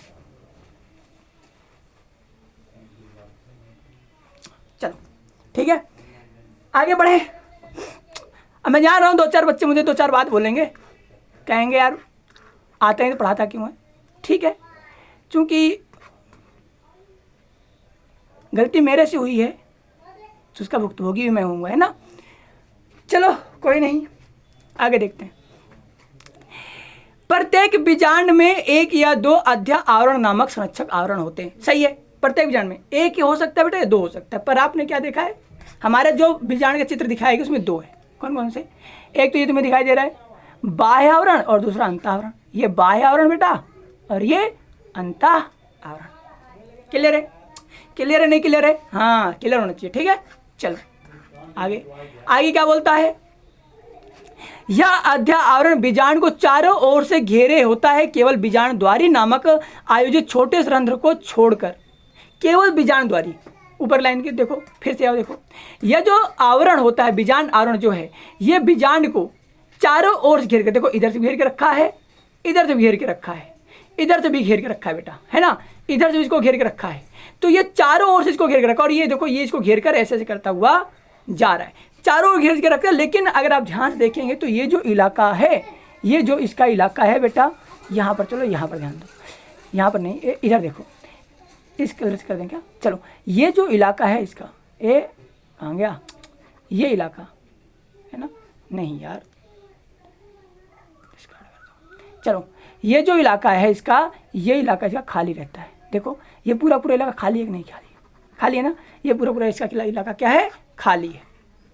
आगे क्या बोलते हैं, केवल बीजांड द्वार नामक आयोजित छोटे से रंध्र को छोड़ देते हैं। ये बीजांड द्वार को छोड़ देते हैं। अध्या आवरण बीजांड को चारों तरफ से घेरे रहता है। बीजांड द्वारी सिरे के ठीक विपरीत, जस्ट विपरीत है ना, जस्ट उसके सामने, उसके नीचे की ओर, अगर ऊपर है तो नीचे, नीचे है तो ऊपर, उत्तर है दक्षिण है तो उत्तर, पूरब है तो पश्चिम, पश्चिम है तो पूरब, ऐसे निभाग होते हैं, कैलाजा कहते हैं, जो बीजांड के आधारी भाग का प्रतिनिधित्व करता है। ये लाइन बहुत इंपॉर्टेंट है, याद कर लो। निभागी सिरा बीजांड के आधारी भाग का प्रतिनिधित्व करता है। अब आप ये पूछ रहे जी इसे क्यों हाईलाइट करवा रहे हो, हाईलाइट करना बेटा, क्योंकि ये वो लाइन ना आगे चल के आपको एक ऐसा डायग्राम मिलेगा जहां पर यही लाइन बताएगी जो डायग्राम है वो उल्टा है कि सीधा है। इसने एक डायग्राम बनाया एनसीईआरटी ने, वो डायग्राम ही उल्टा है। पर अगर आपने ये लाइन नहीं पढ़ी है तो आप अंदाजा नहीं लिख पाएगा। कैसे, देखो अब डायग्राम, बस डायग्राम देखो, इधर देखो, इसको बड़ा कर देता हूँ मैं। देखो ये रहा बेटा, नोटिस करना, ये है बीजांड द्वारी सिरा, ये बीजांड द्वारी सिरा है। इसके जस्ट नीचे कैलेजल सिरा, निभागी सिरा, बोलो इसके जस्ट नीचे कैलेजल सिरा, निभागी सिरा है कि नहीं बताओ, है ना। निभागी सिरा या फिर कैलेजल सिरा इसके जस्ट नीचे पाया जाता है। चलो आगे बढ़े। हाँ सिम आगे देखो बेटा, अध्या आवरणी से घिरा हुआ कोशिकाओं का एक पुंज होता है जिसे बीजांड काय कहते हैं। अध्या आवरणी यानी कि बार बार डायग्राम पे जाना पड़ रहा है। ये देखो, ये अध्या आवरण से घिरा, इसे पूरा का पूरा घिरा है बेटा, इसको तो बीजांड काय कहते हैं। क्या कहते हैं, बीजांड। ये पूरा का पूरा क्या है, बीजांड का है। बीजांड और काय में शरीर, बीजांड का शरीर। बीजांड का मतलब क्या हुआ, बीजांड यानी बीजांड का शरीर। बीजांड का मतलब क्या, बीजांड का शरीर। अब बीजांड क्या होते हैं, ये होता है अंडाशय के अंदर तिक्के 3 जैसी रचना होती है, इसे हम क्या बोलते हैं, बीजांड कहते हैं। बोलो समझ आया है ना, आ रहा ना मजेदार पढ़ाई। हाँ चिंता काहे का बच्चा। ठीक है चलो आगे बढ़ते हैं।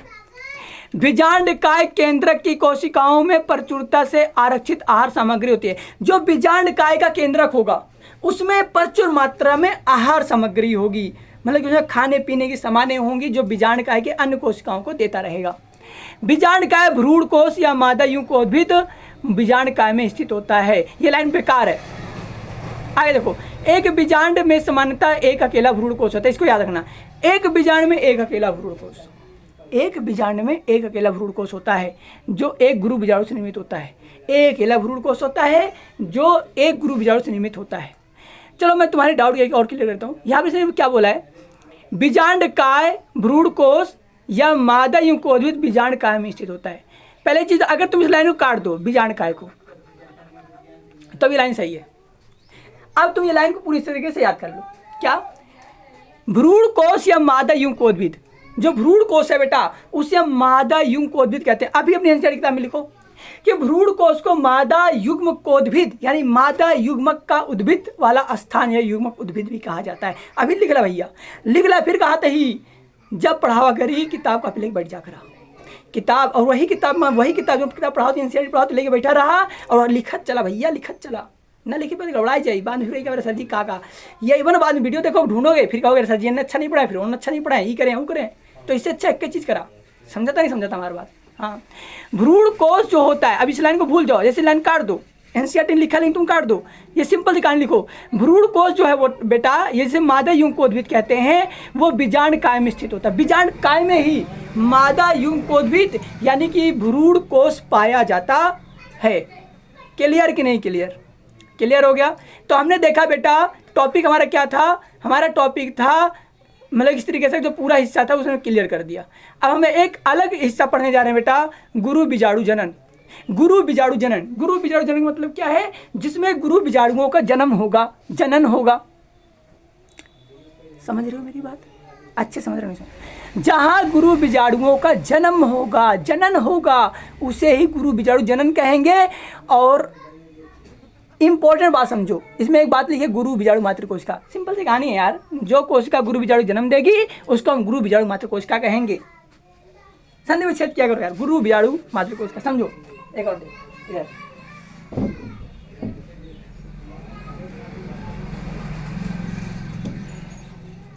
गुरु बीजाणु मातृ कोशिका, गुरु बीजाणु मातृ कोशिका, इतना बड़ा लिख दिया। अब बच्चा सोचता रहे यार इसका अर्थ क्या है, संधि विच्छेद करो ना। गुरु बेटा मिस बड़ा, बीजाणु मिस बीजाणु, मातृ कोशिका यानी कि वो मातृ कोशिका, वह कोशिका जो माँ की तरह गुरु बीजाणु को जन्म देगी उसे गुरु बीजाणु मातृ कोशिका कहेंगे। एकदम सरल भाषा में, कुछ है नहीं, है ना। एक ही नाम को दो तीन नामों से पुकार देते हैं, यही तो गड़बड़ हो जाती है वनस्पति विज्ञान में, यही तो समस्या है ना। तो थोड़ा सा ज़्यादा आपको वर्डों पर ध्यान देना पड़ेगा, आपको वर्डों पर यानी शब्दों पर ज़्यादा ध्यान देना पड़ेगा। अगर शब्द आपके सही हैं फिर समझो सब कुछ सही हो जाएगा। गुरु बीजाणु मातृ कोशिकाओं से गुरु बीजाणुओं की रचना के प्रक्रम को गुरु बीजाणु जनन कहते हैं। जैसे आप यहाँ से मान लो 2 किलोमीटर जाते हो, तो आप जो जा रहे हो मान लो पैदल जाते हो, तो आप उस प्रक्रम क्या बोलोगे? चलना। कोई पूछे कैसे अभी हम चल के आए, कैसे अभी भाग के आए, कैसे आया भाग के आए, कैसे चल के आया, कैसे आया गाड़ी से आए। तो आप किसी प्रक्रम से गुजर रहे हो ना, जिस प्रक्रम से गुजर रहे हो उसी प्रक्रम को नाम दे दो। आपने नाम दिया, मैं तुम्हें और समझाता हूँ, एग्जाम्पल समझाता हूँ। मान लेते हैं कि कोई व्यक्ति बिंदु ए से चलता है, बिंदु पी पर जाता है। अब 3 व्यक्ति चलते हैं, मान लेते हैं पहला व्यक्ति ये है, ये दूसरा व्यक्ति है और ये 2 व्यक्ति, चलो 2 व्यक्ति ले लेते हैं। अब ये चला है पैदल, कैसे चला है? पैदल। तो ये क्या बोलेगा? मैं पैदल आया हूँ क्योंकि पाँव से चला, मैं पैदल आया हूँ क्योंकि पाँव से चला है। अब ये गया मान लेते हैं गाड़ी से, तो ये क्या बोलेगा? मैं गाड़ी से आया हूँ, है ना, मैं गाड़ी से आया हूँ। आखिर गए तो दोनों है ना, लेकिन चूंकि वो पैदल गया है इसलिए उसने पैदल बताया। चलने की प्रक्रिया उसके पैदल की थी, उसके चलने की प्रक्रिया गाड़ी से थी, इसलिए गाड़ी से बताया। तो गुरु बीजाणु मातृ कोशिकाओं से गुरु बीजाणु का ही जन्म होगा, और गुरु बीजाणु मातृ कोशिकाओं से गुरु बीजाणु के जन्म की प्रक्रिया को गुरु बीजाणु जनन कहा जाता है। समझे नहीं समझे? गुरु बीजाणु मातृ कोशिकाओं से, यही तो लिखा ना, गुरु बीजाणु मातृ कोशिकाओं से गुरु बीजाणुओं की रचना या जन्म बेटा, या जन्म होने की जो प्रक्रिया है उसी को हम क्या बोलते हैं? गुरु बीजाणु जनन कहते हैं। बताओ समझ में आया कि नहीं समझ में? क्लियर है डाउट? हाँ चलो। बीजांड प्रायः एक अकेले गुरु बीजाणु मातृ कोशिका से बीजांड काय के बीजांड द्वारी क्षेत्र में विलग हो जाता है। फिर से फोकस करना। बीजांड काय, मेरे विचार से मुझे डायग्राम बना लेना चाहिए, मुझे एक बार डायग्राम बना लेने दो आराम से, फिर मैं आपको एकदम बाकायदा इसको समझा दूंगा, ये चीज डाउट ही नहीं बचेगा, है ना। डायग्राम बना लेने दो, फिर वापस यहाँ पर आएंगे। बार मुझे डायग्राम क्यों नहीं भागना पड़ेगा? बीजांड देखो बेटा, ये कुछ मत करो, एक लाइन ये हो गई, एक लाइन ये हो गई, और एक लाइन ये हो गई, एक लाइन ये हो गई, एक लाइन हो गया। इसी कहानी क्लियर होगी। अब इसे हम बेटा क्या बोलेंगे, बीजाणुधारी शिरा। बीजाणुधारी शिरा है। इसके ऊपर ये जो हिस्सा दिख रहा है, ये जो हिस्सा दिखता है बेटा, इसे हम बीजाणु बोलेंगे, बीजाणुद्वार बोलेंगे। इसे क्या बोलेंगे, बीजाणुद्वार बोलेंगे।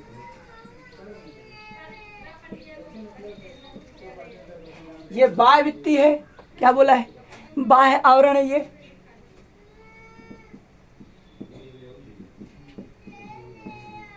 नीचे निभागी शिरा है, बस निभागी शिरा, जिसे कैलाजा शिरा भी कहते हैं, जिसे हम क्या बोलते हैं, कैलाजा शिरा कहते हैं। ये इंपॉर्टेंट है, इतना इंपॉर्टेंट। बाकी जो डायग्राम में देखा देख लो। अच्छा, यहाँ पे देखो भ्रूण कोश है, ये इंपॉर्टेंट है, इसे हम भ्रूण कोश कहेंगे। भ्रूण कोश याद करो, मादा युग्मकोद्भिद, वहीं से मादा युग्मकोद्भिद का उद्भव होगा। अब डायग्राम देखते जाना, जो इन्होंने बातें बताई हैं उसको हम बताते हैं आपको।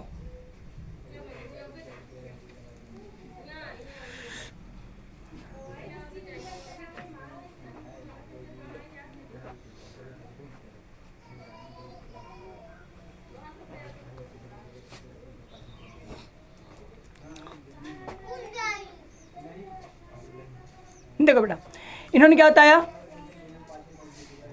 गुरु बीजाणु मात्र कोशिकाओं से दवाई लाते भाई। गुरु बीजाणुओं की रचना के प्रक्रम को गुरु बीजाणु जनन कहते हैं। क्या कहते हैं, गुरु बीजाणु मात्र कोशिकाओं से गुरु बीजाणुओं की रचना के प्रक्रम को गुरु बीजाणु कहते हैं। बीजांड प्रायः, अब बीजांड की बात कर रहा है। बीजांड क्या है, जो बीजांड है प्रायः एक अकेले गुरु बीजाणु मात्र कोशिका से बीजांड काय के, जो बीजांड इसके अंदर जो बीजांड है वह एक अकेले गुरु बीजाणु मात्र कोशिका से बीजांड काय के बीजाणुद्वारी क्षेत्र में विलग हो जाता है। ये बीजाणुद्वारी क्षेत्र बेटा यहाँ विलग यानी कि अलग हो जाता है, वो उससे क्या हो जाता है, अलग हो जाता है। जो बीजांड काय है वो बीजाणुद्वारी सिरे द्वारा गुरु बीजाणु मात्र कोशिका से क्या हो जाता है, अलग हो जाता है, इसलिए उसका नाम बीजाणुद्वारी सिरा है। यहाँ से बीजाणु निकलेगा, है ना, बीजाणुद्वारी शिरा अलग हो जाता है। यह एक बड़ी कोशिका है जो सघन जीव द्रव्य में समाहित एवं एक सुस्पष्ट केंद्रक युक्त होती है। सघन जीव द्रव्य, रट्टा मार लो, कहीं भी आपको सघन के सिवा कोई और जीव द्रव्य मिलेगा ही नहीं। शुरू से पढ़ते आ रहे हो, सघन जीव द्रव्य, सघन जीव द्रव्य, सघन जीव द्रव्य, सघन जीव द्रव्य, हर जगह सघन जीव द्रव्य ही है। और एक सुस्पष्ट केंद्रक, याद करो, कायिक कोशिका, परागकण की कायिक कोशिका में जो वो था, क्या नाम उसका, केंद्रक था, वो अस्पष्ट आकृति का नहीं था, उसका कोई आकार स्पष्ट नहीं था। यहाँ पर इसने बोला सुस्पष्ट है, उसका आकार स्पष्ट नहीं था, इसका आकार सुस्पष्ट है। गुरु बीजाणु मात्र कोशिका से अर्धसूत्री विभाजन, गुरु बीजाणु मात्र कोशिका अर्धसूत्री विभाजन से गुजरती है। अब गुरु बीजाणु मात्र कोशिका, बेटा कोई गुरु बीजाणु मात्र कोशिका ले लेते हैं, यह गुरु बीजाणु मात्र कोशिका है, यह गुरु बीजाणु मात्र कोशिका है और यह अर्धसूत्री विभाजन के द्वारा 4 गुरु बीजाणु अर्ध, हाँ याद करना, गुरु बीजाणु मात्र कोशिका अर्धसूत्री विभाजन से गुजरती है। किस सूत्री विभाजन से, अर्धसूत्री विभाजन से गुरु बीजाणु मात्र कोशिका गुजरती है। और इसके गुजरने के बाद ये लाइन लिखता है, ये क्या लिखा, अर्धसूत्री विभाजन के परिणाम स्वरूप 4 गुरु बीजाणुओं का उत्पादन होता है। कितने बीजाणु बेटा, 4 गुरु बीजाणु, मतलब कि ये जो चीज है ये 4 खंडों में डिवाइड हो गई। आगे बहुत इंपॉर्टेंट है, ये बहुत इंपॉर्टेंट है बेटा, ये 2n था, ये n n n n और n हो जाएगा, याद आ रहेगा, ये n n n और n हो जाएगा। बताओ कोई संशय, कोई दिक्कत आपको, मेरे विचार तो होनी नहीं चाहिए। चलो आगे बढ़ते हैं बेटा। इसके ऊपर एक प्रश्न इसने लिखा था, क्या लिखा है कि गुरु बीजाणु मात्र कोशिका का अर्धसूत्री विभाजन से गुजरने का क्या महत्व है। वो जो महत्व है वो आगे बताएगा आपको, क्या महत्व है, इससे क्या महत्व है कि 4 हैं। अगर एक बात बताओ, हमारे पास एक विकल्प है, अगर वो एक विकल्प खराब हो गया तो रास्ता क्लोज। लेकिन अगर हमारे पास 4 विकल्प है तो 4 विकल्प मतलब क्या, एक विकल्प खराब हो 3 तो बचेंगे, 3 बचेंगे। तो अगर विकल्प ज़्यादा हैं तो हमारे सफल होने के जो चांस हैं वो भी ज़्यादा हो जाते हैं। यहाँ पर विकल्प अगर 1 होगा तो अगर वो नष्ट हो गया तो सब पूरा का पूरी प्रक्रिया नष्ट हो जाएगी। इसलिए क्या करते हैं, 4 युग्मकों का निर्माण करते हैं। 4 गुरु बीजाणुओं का निर्माण करता है बेटा, याद करना। 4 गुरु बीजाणु, 4 गुरु बीजाणु है ना, 4 गुरु बीजाणु। लेकिन ये 4 जिंदा नहीं रहते हैं, ये 4 में से 3 नष्ट हो जाते हैं। 3 क्या होते हैं? नष्ट हो जाते हैं। 3 जब नष्ट हो जाएंगे तो 1 बचेगा और सारा का सारा रोल उसी का होगा फिर। चलो देखो कैसे। अब मादा युग्मकोद्भिद की कहानी आती है। स्त्री युग्मकोद्भिद यानी मादा युग्मक उद्भव, है ना। क्या बोलता है? मादा युग्मक उद्भव। याद करना, ये जो तुमने देखा है मादा युग्मकोद्भिद ही तो है बेटा। गुरु बीजाणु कोशिका से 4 युग्मक का उत्पन्न 4 युग्मक उत्पन्न हुए हैं। क्या इसी चीज को हम ऐसा नहीं बोल सकते हैं मादा युग्मक उद्भव? बोला जा सकता है ना। ये गुरु बीजाणु मातृ कोशिका है, मातृ कोशिका माँ वाली कोशिका, और इससे 4 गुरु बीजाणु उत्पन्न हुआ। तो गुरु बीजाणु के उद्भव को ही तो क्या बोल सकते हैं? स्त्री मादा युग्मकोद्भिद। ये गुरु बीजाणु बेटा, इसको युग्मक कहेंगे हम लोग।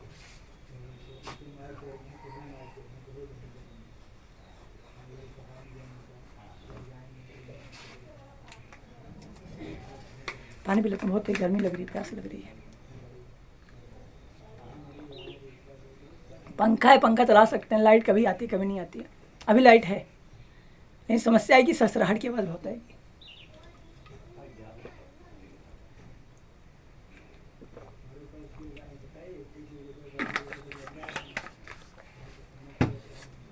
चलो वीडियो बढ़ा देना 3 देर में।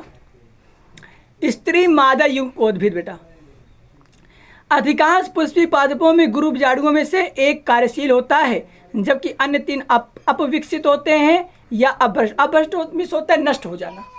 4 तो बनेंगे पर 4 में से 3 ही जिंदा रहेंगे, 3 नष्ट हो जाएंगे, 3 नष्ट हो जाएंगे और एक क्या रहेगा? जिंदा रहेगा, यानी एक विकास करेगा, बाकी 3 नष्ट हो जाएंगे। केवल कार्यशील गुरु बीजाणु युग्मकोद्भिद के रूप में विकसित होता है। एक अकेले गुरु बीजाणु से भ्रूण कोश के बनने की विधि को एक बीजाणु विकास कहा जाता है। सच में यार क्या कहूं मैं इनको, ऐसे याद करो। 4 थे, डायग्राम देखो, 4 थे, 3 नष्ट हो गए। 3 नष्ट हो गए। अगर 3 नष्ट हुए, 1 बचा, यही आगे चल के भ्रूण कोश बनेगा। एक अकेले गुरु बीजाणु से एक भ्रूण कोश के बनने की प्रक्रिया को, एक अकेले गुरु बीजाणु से एक भ्रूण कोश के बनने की प्रक्रिया के विकास को या प्रक्रिया को एक बीजाणु विकास कहा जाता है। समझा नहीं समझा? एक बीजाणु विकास कहा जाता है। बस यही इसकी कहानी है। यहाँ प्रश्न पूछा इसने कि बीजाणुकाय की कोशिकाओं, गुरु बीजाणु मातृ कोशिका, क्रियाशील गुरु बीजाणु और मादा युग्मकोद्भिद सूत्रगुणता क्या होगी? अरे क्या हो भैया, हाफ एन होगी। गुरु बीजाणु तो कोशिका है तो 2 एन होगी। बाकी अगर वो युग्मक की, हाँ देखो अगर युग्मक है यार तो एन, याद कर लो, युग्मक का एन ही होता है। युग्मक क्या होता है? एन। उसकी जो सूत्रगुणता होती है, गुणसूत्र की संख्या होती है, वो एन होती है। हैप्लॉइड होती है, मतलब कि आधी होती है।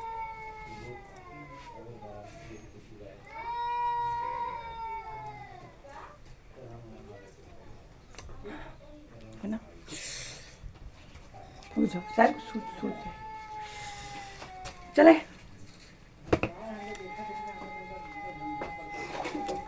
आइए भ्रूण कोश के निर्माण का थोड़ा और विस्तार से अध्ययन करें। कैला भैया सही बात है कि नहीं? इतना मारे यहाँ और मार डावा। मैंने क्या बताया बेटा?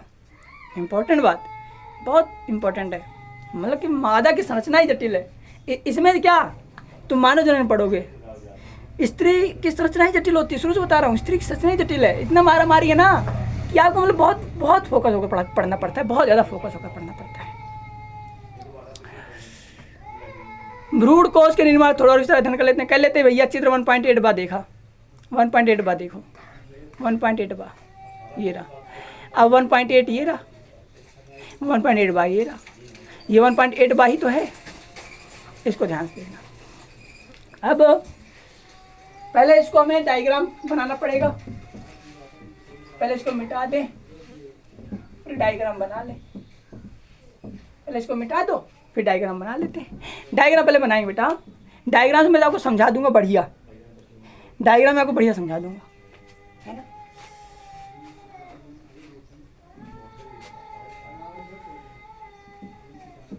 पहले ऐसे, फिर ये ऐसे होगी, फिर ये ऐसे हो जाएगी, 4 हो गए, है ना। थोड़ा और बड़ी होगी ये,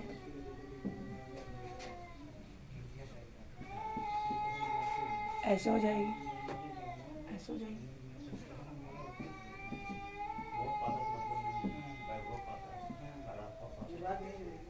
है ना। इसके बगल वाला डायग्राम देखना, बगल वाला डायग्राम। आगे इसका और विकास होगा बेटा, और भी किसका विकास होगा।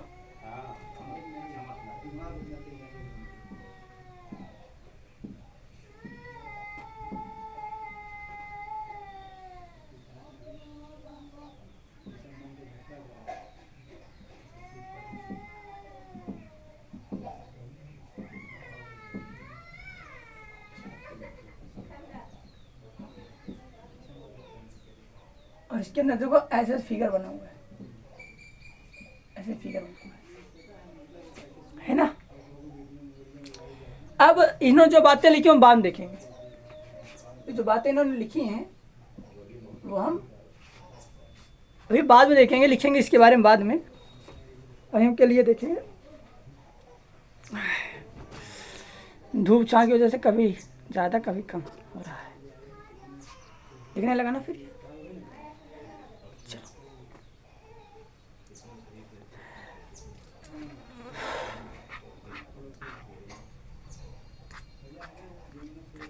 अब तुम्हें अब बार बार ना डायग्राम में आना नहीं पड़ेगा। इससे क्या था ना, अभी मुझे बार बार डायग्राम में आना पड़ता, मैं बार बार इधर करता उधर करता, फिर आपको बड़ी दिक्कत होती है। अब यहाँ पर क्या रहेगा, सुकून से आप एक बार समझ जाओगे।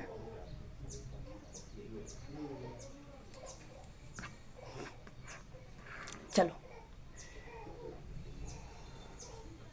ठीक है, देखो क्या कहते हैं ये कि भ्रू, ये यहाँ देखो 1.8 हो गया, ठीक है। आइए, क्रियाशील गुरु बीजाणु बेटा, क्रियाशील कौन, याद करो, याद करो। क्रियाशील करते क्या है, 4 गुरु बीजाणु हैं, एक गुरु बीजाणु मातृकोशिका से 4 गुरु बीजाणु का जन्म हुआ, 4 गुरु बीजाणु में से 3 नष्ट हो गए, 1 बचा। ये ऐसे करो, 3 नष्ट हो गए, 1 बचा। ये जो 1 बचा है यह क्रियाशील है, इसी से पूरी जनन की प्रक्रिया संभव होगी, इसी से स्त्री केसर के अंदर निषेचन की पूरी प्रक्रिया संभव होगी, ठीक। तो वही क्रियाशील गुरु बीजाणु जो 4 में से 3 नष्ट हुए, 1 बचा, तो वही है गुरु बीजाणु के केंद्रक। गुरु बीजाणु के केंद्रक समसूत्री विभाजन के द्वारा 2 केंद्र की बनते हैं। अब इसको ऐसे एक डायग्राम यहाँ बना लो, ऐसे बना लो, ये क्रियाशील गुरु बीजाणु बेटा, क्रियाशील गुरु बीजाणु। अब एक क्रियाशील गुरु बीजाणु है, इस क्रियाशील गुरु बीजाणु के अंदर समसूत्री विभाजन हुआ, नोटिस करना, समसूत्री।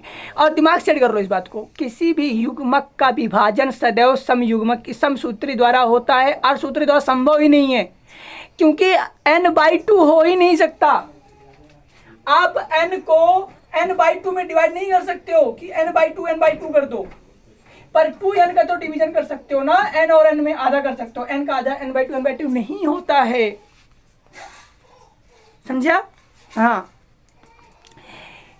समसूत्री विभाजन के द्वारा 2 केंद्र की, 2 न्यूक्लियाई, ये केंद्र के नहीं, न्यूक्लियाई शब्द याद करना, 2 न्यूक्लियाई बनते हैं जो विपरीत ध्रुवों की ओर चले जाते हैं। ध्रुव क्या है बेटा, ये एक ध्रुव, ये 2 ध्रुव है, 2 ध्रुव, एक ऊपर चला जाएगा नीचे चलाएगा, ये 2 ध्रुव है, 2 ध्रुव की ओर चले जाते हैं और 2 न्यूक्लिएट केंद्रीय भ्रूण कोश की रचना करते हैं। अब से भ्रूण कोश कहो, ये गुरु बीजाणु में, अब ये भ्रूण कोश हो गए, अब ये भ्रूण कोश हैं, इन्हें हम बीजाणु नहीं बोलेंगे, अब इन्हें भ्रूण कोश बोलेंगे। एक भ्रूण कोश, 2 न्यूक्लियाई यानी 2 केंद्रक वाला भ्रूण कोश की रचना हुई, 2 केंद्रक वाला भ्रूण कोश की रचना हुई। दो अन्य क्रमिक समसूत्री केंद्र की विभाजन के परिणाम स्वरूप, अब देखो फिर क्या बोलता है, इनका फिर से समसूत्री विभाजन होगा। फिर से जब इनका समसूत्री विभाजन करोगे इसमें से दो केंद्रक बन जाएंगे, एक और दो, इससे भी एक और दो बन जाएंगे।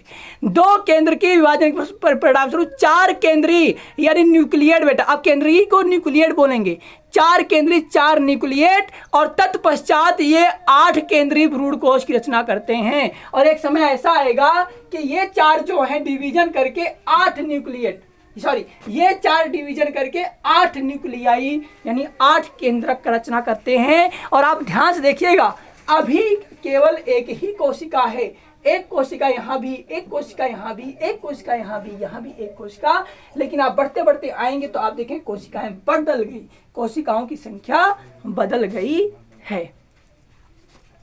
यहाँ पर ध्यान देना महत्वपूर्ण है कि ये सूत्र विभाजन सही अर्थों में मुक्त केंद्रक है। ये सूत्र विभाजन केवल मुक्त केंद्रक है, हमें और इसे कुछ समझना चाहिए। मुक्त केंद्रक का मतलब यह है केवल और केवल केंद्रक का विभाजन हुआ है, पूरी कोशिका का विभाजन नहीं हुआ है। जो केंद्रीय विभाजन से तुरंत ही कोशिका भित्ति रचना द्वारा नहीं अनुपालित किया जाता है।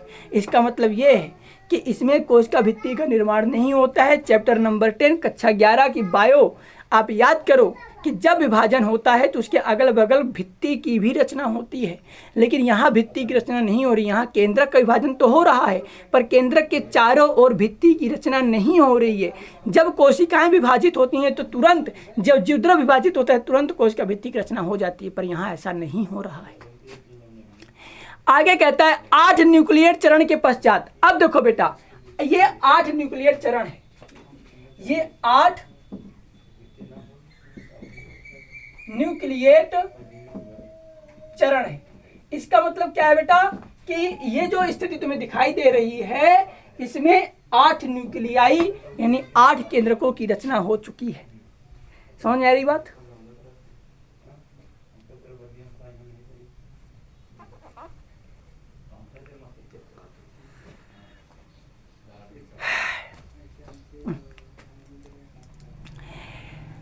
कोशिका भित्ति की नींव पड़ना प्रारंभ हो जाती है।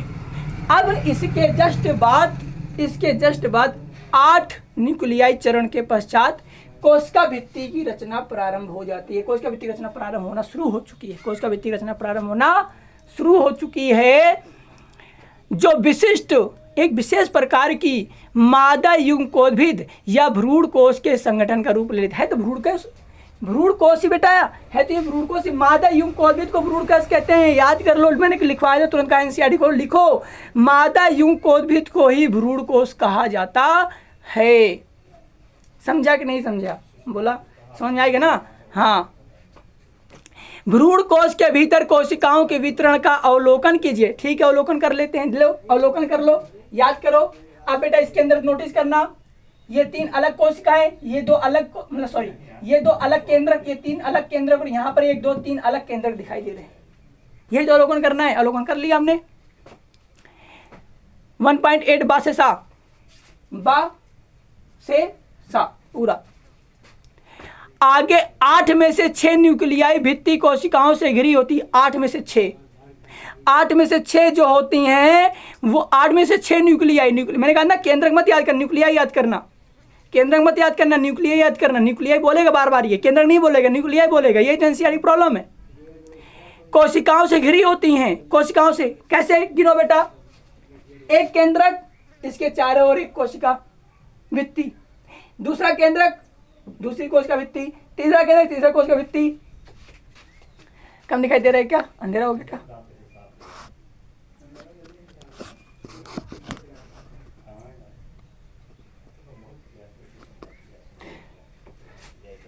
चौथा केंद्रक, चौथी न्यूक्लियाई भित्ति, पांचवा केंद्रक, पांचवा न्यूक्लियाई भित्ति, छठा केंद्रक, छठी न्यूक्लियाई भित्ति। बाकी अब 2 केंद्रक बचे हैं, अब 2 केंद्रक बचे हैं। हाँ, और कोशिकाओं में संयोजित रहते हैं। शेष बचे 2 न्यूक्लियाई ध्रुवीय न्यूक्लियाई कहलाते हैं, जो अंड उपकरण के नीचे बड़े केंद्रीय कोशिका में स्थित होते हैं। 2 ध्रुवीय न्यूक्लियाई बेटा, अब इन्हें हम क्या बोलेंगे? ध्रुवीय न्यूक्लियाई बोल देंगे।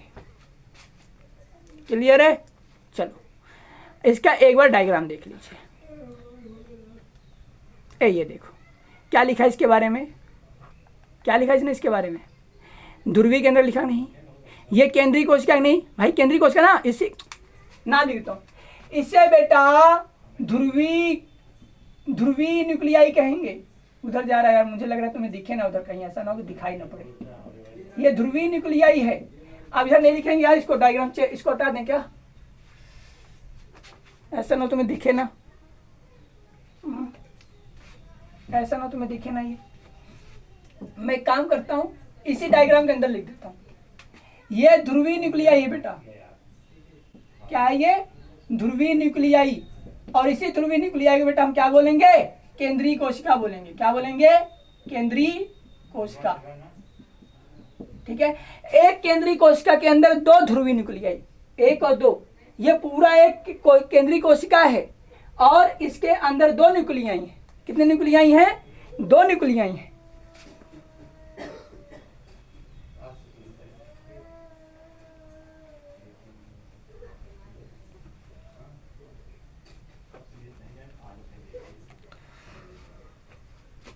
एक केंद्रीय कोशिका और इसके अंदर दो ध्रुवीय न्यूक्लियाई, दो ध्रुवीय केंद्रक बेटा।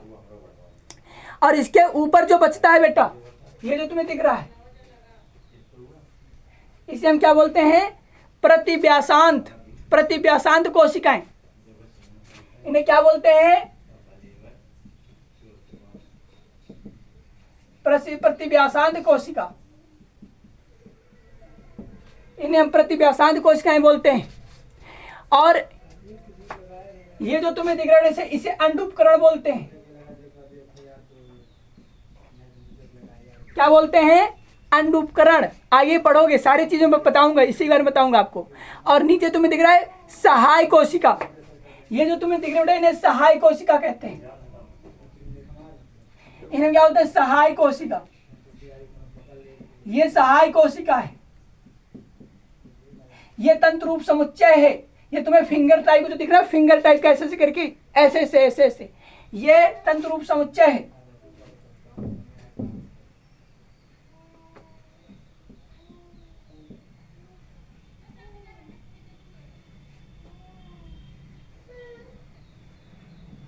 तंत्र रूप समुच्चय है बेटा, ये तंत्र रूप समुच्चय है। अब लिख दिया है, अब जो किताब में बताएगा उसको हम आगे पढ़ते हैं। सब पढ़ लिया ऊपर का, चलो क्या बोलता है, भ्रूण कोश के अंदर क्या बोलता है, भ्रूण कोश के अंदर कोशिकाओं का वितरण विशिष्ट पूर्ण होता है। बहुत स्पेशल तरीके से होता है, विशिष्ट पूर्ण बोला है, बहुत स्पेशल तरीके से होता है बेटा। बीजाणु द्वारी सिरे पर 3 कोशिकाएं एक साथ समूहीकृत होकर अंडुपकरण या समुच्चय का निर्माण करती हैं। मैंने क्या बताया था, ऊपर के डायग्राम को याद करना, निभागीय सिरा और बीजाणु द्वारी सिरा याद करना। निभागीय सिरा और बीजाणु द्वारी सिरा मैंने बताया ना ऊपर के फिगर में कि निभागीय सिरा और बीजाणु द्वारी सिरे को अच्छे से आइडेंटिफाई कर लो। याद करो कि निभागीय सिरा नीचे था उसमें और बीजाणु द्वारी सिरा ऊपर की ओर था। कुछ याद आ रहा है नहीं आता रहा है ना। और इसने क्या बताया कि बीजाणु द्वारी सिरे पर 3 कोशिकाएं, 3 कोशिकाएं कहाँ कहाँ हैं, देखो एक 3 कोशिका बेटा ये रही और दूसरी 3 कोशिका ये रही। 1 कोशिका, 2 कोशिका और 3 कोशिका, 3 कोशिका, 1 2 और 3, और 3 कोशिका 1 2 और 3, 3 कोशिकाएं हैं। अब बात यह कैसे जाने कौन सा बीजाणु द्वारी सिरा है, इसके आगे बताता है कि बीजाणु द्वारी सिरे पर 3 कोशिकाएं एक साथ समूहीकृत होकर अंड उपकरण बनाती हैं। यह पूरा का पूरा समूह जो बेटा मिल गया अंड उपकरण। कहने मतलब क्या हुआ कि ये जो तुम्हें छोर दिख रहा है, यह जो छोर है बेटा, यह छोर तुम्हारा बीजाणु द्वारी सिरा का है। बीजाणु द्वारी सिरा हो सकता है आपको दिखे ना आपके वीडियो में, मोबाइल में, लेकिन याद रखना नीचे वाला सिरा जो है वो बीजाणु द्वारी सिरा। ये डायग्राम उल्टा बना है, एनसीईआरटी डायग्राम उल्टा है। सच में डायग्राम इसको ऐसे होना चाहिए था, डायग्राम इसका ऐसे होना चाहिए था, मैंने लेकिन ऐसे बना दिया। मेंशन नॉट, आपके नीट के एग्जाम में भी डायग्राम ऐसे ही आएगा। बस याद करना है आपको कि नीचे बीजाणु द्वारी सिरा इसने यहाँ पर बनाई, बीजाणु द्वारी सिरा। निभागीय सिरा नहीं है, ऊपर का सिरा निभागीय सिरा होगा। बीजाणु द्वारी जस्ट नीचे कौन होता है, निभागीय सिरा होता है। तो यह सिरा जो है बेटा वो निभागीय सिरा हो गया। बोलो बात समझ में आई कि नहीं समझ में? क्लियर है बेटा? आगे देखो, इस अंड समुच्चय उपकरण के अंतर्गत 2 सहायक कोशिकाएं आती हैं तथा एक अंड कोशिका आती है। बेटा देखो, ये अंड उपकरण था, ये अंड कोशिका है। कैसी कोशिका है? ये अंड कोशिका और ये सहायक कोशिका। तो एक अंड उपकरण, ये पूरे को हम क्या बोलेंगे? अंड उपकरण। इस अंड उपकरण के अंतर्गत ये पूरा समूह बेटा क्या कहलाएगा? अंड उपकरण कहलाएगा। इस अंड उपकरण के अंतर्गत 2 प्रकार की कोशिकाओं को देखने को मिलती हैं, अंड कोशिका और सहायक कोशिका। अंड कोशिका में एक ही होती है, सहायक कोशिकाएं 2 होती हैं। बीजांडद्वारी, आगे क्या कहता है? आगे क्या कहता है? बीजांडद्वारी छोर, जिसे तंत्र रूप समुच्चय कहते हैं, पर एक विशेष सहायक कोशिका स्थूलन होने लगता है, जो सहायक कोशिकाओं में पराग नलिकाओं को दिशा निर्देश करने में महत्वपूर्ण भूमिका निभाता है। या नोटिस करना, बीजांडद्वारी छोर पर, यह बीजांडद्वारी छोर ही तो है, बीजांडद्वारी छोर पर जिसे तंत्र रूप समुच्चय कहते हैं, ये तंत्र रूप समुच्चय है बेटा, बहुत इंपॉर्टेंट है, ये लाइन बहुत इंपॉर्टेंट है। आगे आप जब पढ़ोगे निषेचन के पश्चात कौन सी घटनाएं घटती हैं, है ना, तो वहां पर ये बहुत इंपॉर्टेंट रोल प्ले करता है, ये बहुत इंपॉर्टेंट रोल प्ले करता है। वहां पर आपको ये तंत्र रूप समुच्चय याद आएगा, ये फिर आपको रिकॉल करवाएंगे। आगे जब पढ़ते जाए हम परागण को पढ़ लेंगे, फिर से जब ये देखेंगे परागण के स्वरूप, जब जो निषेचन होता है जब पढ़ेंगे तो उसमें ये चीज़ देखेंगे, ये चीज़ कैसे होती है, हम ये सब चीज़ दोबारा देखेंगे। तो ये क्या करती हैं? सहायक कोशिकाओं में पराग नलिकाओं को दिशा निर्देश प्रदान करती हैं। जो तंत्र समुच्चय होती हैं, ये पराग नलिका को सहायक कोशिका में जाने के लिए दिशा निर्देश प्रदान करती हैं, ऐसा ना हो कि दिशा गलत हो जाए। 3 अन्य कोशिकाएं जिन्हें निभागी छोर पर होती हैं, उन्हें प्रतिव्यासांत कहते हैं, एंटीपोडॉल कहते हैं। अब ये निभागी छोर है बेटा, ये प्रतिव्यासांत कोशिकाएं हैं, का ज़्यादा खास रोल नहीं है। बृहद केंद्रीय कोशिका बेटा, ये बृहद केंद्रीय कोशिका, ये केंद्रीय कोशिका है। केंद्रीय कोशिका के अंदर दो न्यूक्लियाई आती हैं, 2 केंद्रक आते हैं। जैसा कि पहले बताया गया है, में 2 ध्रुवीय न्यूक्लियाई होती हैं। इस प्रकार से नोटिस करो, इस प्रकार से 1 केंद्रक, 2 केंद्रक, 3 केंद्रक, 4 केंद्रक, 5 केंद्रक, 6 केंद्रक, 7 केंद्रक और 8 केंद्रक। कुल मिलाकर कितने हो गए? 8 केंद्रक हैं। पर आप कोशिकाओं को गिनो, 1 कोशिका, 2 कोशिका, 3 कोशिका, 4 कोशिका, 5 कोशिका, 6 कोशिका और 7 कोशिका हो गई। कुल एक भ्रूण कोश के अंदर 7 कोशिका और 8 केंद्रक पाए जाते हैं। बहुत इंपॉर्टेंट है, बेहद इंपॉर्टेंट है ये तो पूरा। इस पर अगर आप बोर्ड की तैयारी करते हो तो ये पूरा विकास बताता है कि बताइए एक भ्रूण कोश कितनी कोशिकाओं और कितने केंद्रक से निर्मित होता है। तो याद करिए बेटा, अंडरलाइन कर लीजिए इसे। एक प्रारूपीय अर्धबीजीय गोलीबार सब चीज़ को यहाँ से याद करो। भ्रूण कोश परिपक्व होने पर 8 न्यूक्लियीकृत तथा 7 कोशिकी हो जाता है। मतलब ऐसे याद करेंगे, 8 न्यूक्लियाई और 7 सेल, 8N7C, समझ आया? 8 न्यूक्लियाई और 7 केंद्र की हो जाता है। सॉरी, हाँ, 8 न्यूक्लियाई और 8 केंद्र की और 7 कोश की हो जाता है। 8 न्यूक्लियाई हो जाते हैं और 7 सेल्स हो जाते हैं। मैं उम्मीद करता हूं कि मैंने जो भी आज आपको बताई हैं बातें वो आपको समझ में आई होंगी। अगला का अध्याय बेटा बहुत छोटा, ज़्यादा है नहीं, परागण के बारे में बताया है। परागण बहुत छोटा सा विषय है, सब समझ में आ जाएगा आपको। अब मैक्स या 2 दिन की क्लास है, बहुत ज़्यादा उड़ गया 2 दिन, नहीं तो मैं इसे प्रयास करूँगा 1 दिन के अंदर अंदर ये टॉपिक आपको क्लोज करिए, चैप्टर क्लोज करके आपके सामने परोस दूँ। फिर भी बेटा अगर आपको कहीं डाउट है तो आप पूछ सकते हो। मैंने अपना पूरा प्रयास मतलब पूरा 100% आपको दिया है। 2-4 गलतियां यार, सबसे ज़्यादा भूल जाना होता है, इधर उधर बातें हो जाती हैं, कभी कभी शब्द ही उसी समय शब्द कभी कन्फ्यूजन क्रिएट कर देते हैं, जैसा भी एक जगह हुआ था। उसके लिए यार सॉरी, क्षमा कर देना। ऐसा नहीं है, गलत तो कभी पढ़ाऊँगा नहीं, पूरा प्रयास करूँगा कि ना ही पढ़ाऊँ ज़्यादा सही, लेकिन गलत कभी ना पढ़ाऊँ। फिर भी यदि गलत हो जाता है उसके लिए क्षमा है, क्योंकि कैमरे के सामने अब कोई है तो नहीं मेरे सामने, कुछ है नहीं, बस एक मोबाइल रखे हुए 2 मेरे सामने, है ना, उसी सामने मैं आपको पढ़ा रहा हूँ। तो कुछ ज़्यादा खास नहीं कहूँगा, बस आपसे इतना ही कहूँगा कि अगर वीडियो पसंद है तो लाइक कर देना, चैनल को सब्सक्राइब कर लेना। पढ़ना चाहते हो, नीट की तैयारी करना चाहते हो मुझसे, 2025 डॉक्टर बनना चाहते हो तो कर लो हिंदी माध्यम से। और बस इतना ही।